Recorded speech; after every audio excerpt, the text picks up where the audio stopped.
YCP వ్యతిరేక ఓటుని చీలనివ్వం అని ఒక ప్రతిపాదన చేసినప్పుడు దాని వెనక తెలివితేటలు కానీ వ్యూహాలు కానీ ఏమి లేవు. ఒకటే ఒక లక్షణం ఏంటంటే లోపల గుండెల్లో రాష్ట్రం బాగుండాలి, విభజన దగ్గర నుంచి నలిగిపోతా వచ్చాం, బాగుండాలని ఒక్క బలీయమైన కోరిక తప్ప ఇంకేం లేదు దాని వెనక.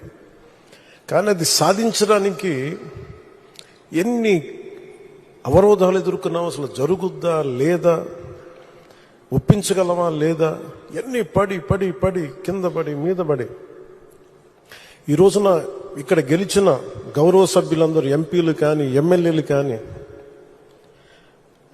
అద్భుతమైన మెజారిటీతో గెలిచారంటే వైసీపీ వ్యతిరేక ఓటును చీలనివ్వకూడదని ఒక్క ఆకాంక్ష, ఒక్క బలమైన నమ్మకం, చంద్రబాబు గారి నాయకత్వం, సమర్థత,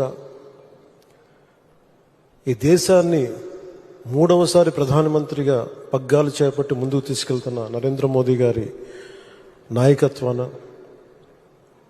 పురంధేశ్వరు ఆయన దిశానిర్దేశంతో, పురంధేశ్వరులు గారి నాయకత్వంతో, తెలుగుదేశం నాయకులని చాలాసార్లు చెప్పాను, వాళ్ళందరి సమిష్టి కృషితోటి ఒక అద్భుతమైన విజయాన్ని సాధించాం. నాకు చాలాసార్లు అనిపించేది, ప్రతిసారి ఏం చెప్పాను, రోడ్ల మీదకి వెళ్తున్నప్పుడు మీరు గెలవరండి, ఇప్పుడున్న వైసీపీ గెలుస్తుంది, మీరు గెలవరు. ప్రతిరోజు బయట వాళ్ళు ఎవరు చెప్పేవాళ్ళు, మనతో పాటు పక్కన ఉండేవాళ్ళు చెప్పేవాళ్ళు మాట.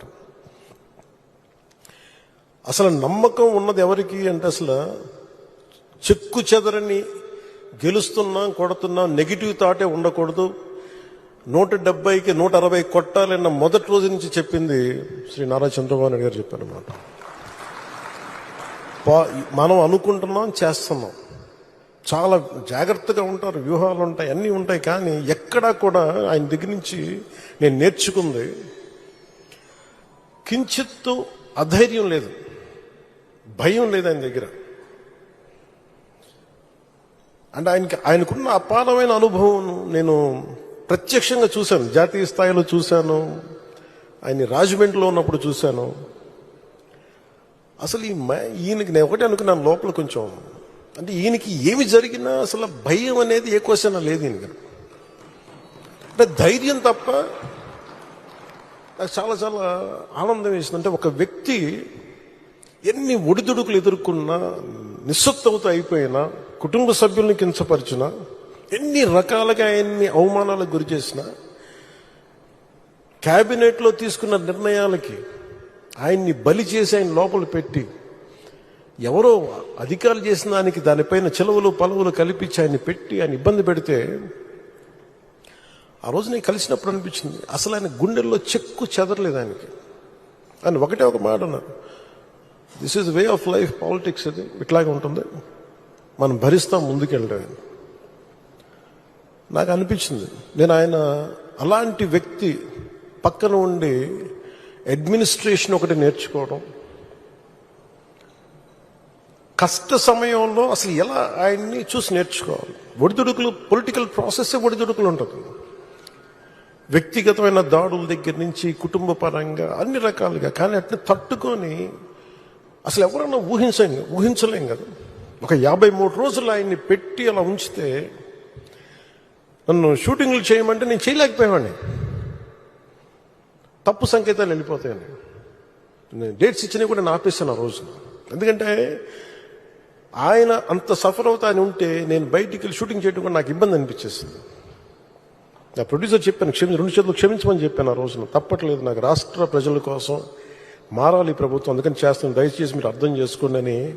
అంత నేను చేయగలిగానంటే ఆయన తట్టుకున్న విధానం నన్ను కూడా ఎంతో కొంత ఒక చేయూతనిచ్చేలా చేసింది. నా స్వార్థం వల్ల వ్యక్తిగతంగా నేను ఎదిగిపోవాలి, నా కోరికలో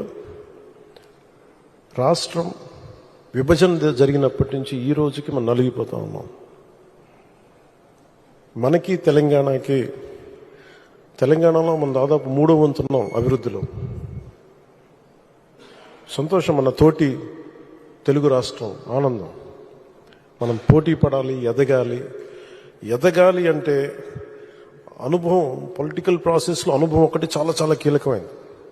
తెలివితేటలు ఉండొచ్చు, అన్నిటికంటే కూడా అందరినీ సమన్వయపరిచి అందరినీ ఆకట్టుకోగలిగి అందరినీ ఒక దారిని పెట్టగలిగి కొంత మెత్తదనంతో మందలిస్తూ కొన్నిసార్లు గట్టిగా చెప్తూ అలాంటి నాయకుడు వెంట ఆయన నాయకత్వంలో మేమందరం పనిచేయటం నాతో సహా చాలా చాలా నాకు ఆనందంగా ఉంది.